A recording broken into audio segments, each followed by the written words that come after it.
effects. One is attention.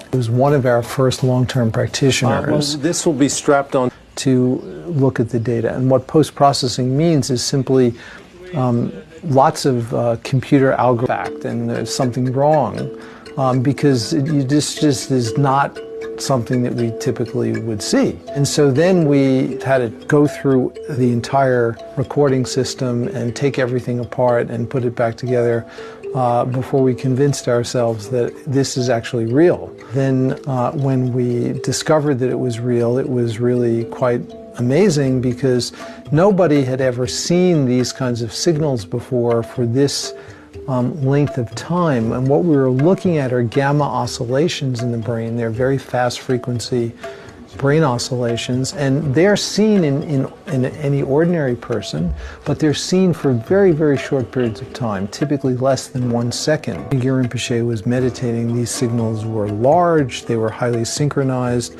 and they lasted for many, many minutes. They lasted for the entire time that the meditation session was in progress. And that's what made them very visible. So that was really that a person who meditates for even just 2 weeks, 30 minutes a day, shows a different pattern of brain activity than when they started 2 weeks before. And that is really important because it suggests that the brain really is plastic, that we really can make these changes, and that it actually doesn't take that much. A total of 7 hours of practice was sufficient to change the brain in very objective, measurable ways.